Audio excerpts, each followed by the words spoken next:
বিশেষ করে দোয়া করেন বার্মার মুসলিমদের জন্য, সিরিয়ার মুসলিমদের জন্য। জি হ্যাঁ, যে জুলম অত্যাচার চলছে সুবহানাল্লাহ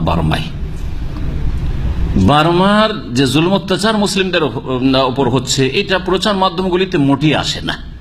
কারণ তাদের ফেভারে কোন মুসলিম প্রচার মাধ্যম মিডিয়া মোটেই নেই যে সেগুলিকে হাইলাইট করবে, তুলে ধরবে। একমাত্র আজকাল এই যে সামাজিক যোগাযোগ রয়েছে, ইন্টারনেট হোক, কি বলছে ফেসবুক হোক অথবা টুইটার, এগুলিতে কিছু কথা হয়তো জানতে পারছেন।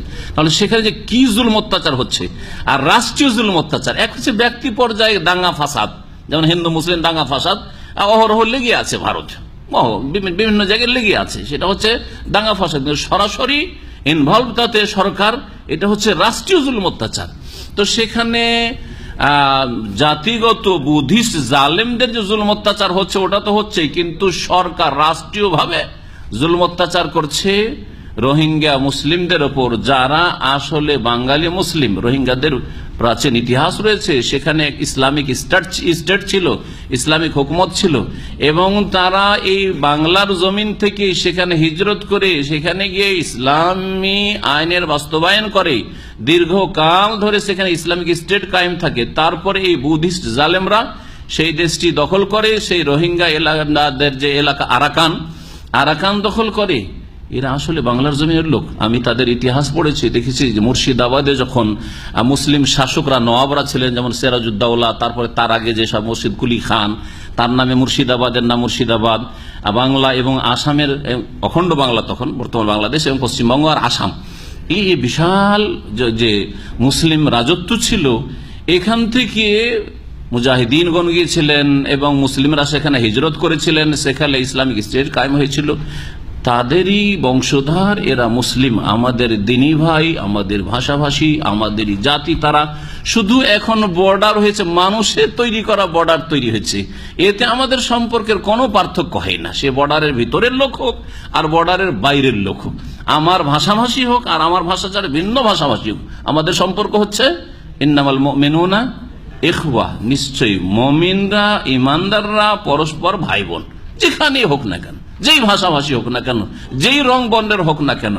জুলম তো সারা বিশ্বের সব জায়গায় প্রায় মুসলিমদের ওপর চলছে, কিন্তু বিশেষ করে সিরিয়া আর বার্মা।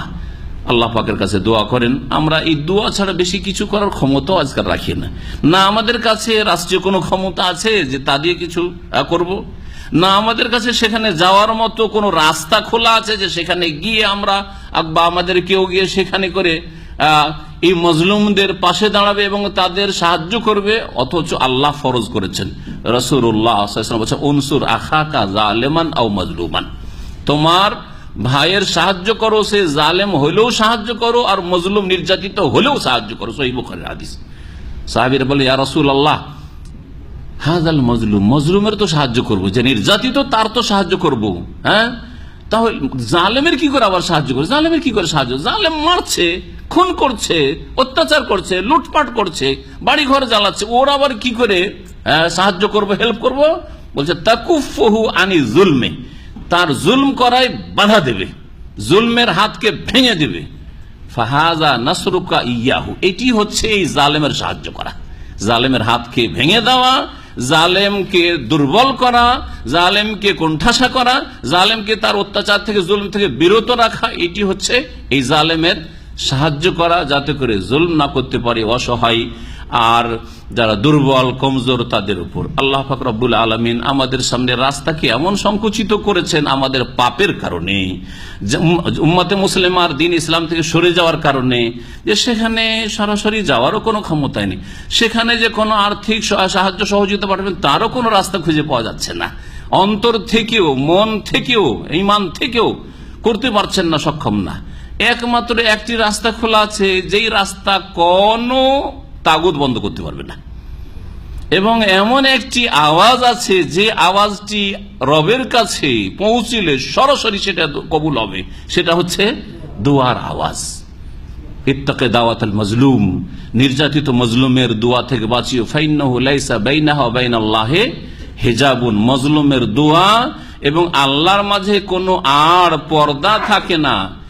মজলুম শুধু রোহিঙ্গার মুসলিমরা নয়, মজলুম শুধু আরাকান বর্মার মুসলিমরা নয়, তাদের সাথে আমরাও যেহেতু তাদের দেহের কিছু অঙ্গ, কেউ মাথা, কেউ হাত, কেউ পা, কেউ আর কোন অঙ্গ, এটা হচ্ছে মুসলিম উম্মার দৃষ্টান্ত রাসূলুল্লাহ সাল্লাল্লাহু আলাইহি ওয়াসাল্লাম পেশ করেছেন। সুতরাং আমাদের উপর জুলম অত্যাচার বারবার শুধু মুসলিমদের অত্যাচার নয়। আজকে যদি তাদের দিকে এইরকম তাকান আর তামাশা দেখেন, আর এগুলি দেখছেন, আর দেখার পরে কারো একটু আক্ষেপ হচ্ছে, কারো একটু কষ্ট হচ্ছে, কারো কষ্ট হচ্ছে না, মনে হচ্ছে তামাশা দেখছেন, ফিল্ম দেখছেন, এইরকম দেখে যদি থেকে যান, কালকে আপনাদের পালা আসবে, কালকে অন্য দেশের মুসলিমদের পালা আসবে। আর দেশের পর দেশ, এলাকার পর এলাকায় কাফের এবং কুফরি শক্তি, জালেম শক্তি জুলম অত্যাচার চালাতে থাকবে। সুতরাং এখনই মুসলিম জাতিকে সজাগ হইতে হবে। ওয়াইনিস্তানসারুকুম ফিদ্দীনি ফাআলাইকুম নাসর। আল্লাহ পাক কোরআনে কারিমে ইরশাদ করছেন যে দিনের খাতিরে, ঈমান ইসলামের খাতিরে কেউ যদি তোমাদের কাছে সাহায্য তলব করে, হেল্প চায়, তাহলে ফাআলাইকুমুন নাসর, তোমাদের উপর সাহায্য করা ফরজ হয়ে আছে। কিছুই করতে পারছেন না, কমপক্ষে একটু দোয়া করেন। এখন দোয়া করেন, তাহাজ্জুদে দোয়া করেন, ফজরের আগেখানে একটু উঠে যান, দোয়া করেন, বা ঘুমাবার আগে 2 রাকাত নামাজ পড়ে দোয়া করেন, সিজদায় পড়ে দোয়া করেন। আপনি আপনার জন্য, আপনার পরিবার অসুস্থ থাকলে, আপনার ছেলে মেয়ে অসুস্থ থাকলে, হাসপাতালে থাকলে, আপনার বাপ মায়ের জন্য কত দোয়া করছেন, তার মতোই করে আপনি মুসলিম ভাই বোনদের জন্য দোয়া করেন। আল্লাহ পাক যেন তাদের ইজ্জতের হেফাজত করেন, তাদের জানমালের হেফাজত করেন, তাদের বাড়ি ঘরের হেফাজত করেন। আল্লাহ পাক তাদেরকে যেন নিরাপত্তা দান করেন।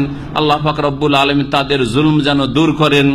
এবং আল্লাহ পাক সেখানে যে জালেমরা রয়েছে বা যে কোনো দেশে জালেমরা রয়েছে, আল্লাহ পাক তাদেরকে যেন ধ্বংস করেন। আল্লাহ পাক তাদের আসমানি গজব নাজিল করেন, জমিনি গজব দিয়ে আল্লাহ পাক এইসব জালেম বুদ্ধিষ্টদেরকে আল্লাহ পাক ধ্বংস করেন। আল্লাহ পাক রব্বুল আলামিন সমস্ত কুফরি শক্তিকে সর্বনাশ করেন এবং ইসলামকে আল্লাহ পাক রব্বুল আলামিন প্রত্যেক ঘরে ঘরে পৌঁছাবার যে ওয়াদা করেছেন, আল্লাহ পাক দ্রুত যেন আমাদের জীবদ্দশায় সেটা পূরণ করে দেন। তা দিয়ে যেন আমাদের চক্ষু শীতল হয়, আমাদের চোখ যেন ঠান্ডা হয়, আর আমাদের মনে যেন শান্তি হয়। আর তাদের সর্বনাশের মাধ্যমে আমাদের যে আক্রোশ রয়েছে, আমাদের যে কষ্ট রয়েছে, আমাদের যে ব্যথা রয়েছে, আমাদের উপরে যে জুলম অত্যাচার করা হয়েছে, সেই ক্ষেত্রে আমাদের বালা মুসিবত যেন হালকা হয় এবং আমরা যেন শান্তি পাই। এই কুফরি শক্তির সর্বনাশ হওয়ার মাধ্যমে, ধ্বংস হওয়ার মাধ্যমে। হাযা ওয়া সাল্লাল্লাহু আলা নবিয়িনা মুহাম্মদ ওয়া আলা আলিহি ওয়া সাহবিহি আজমাইন।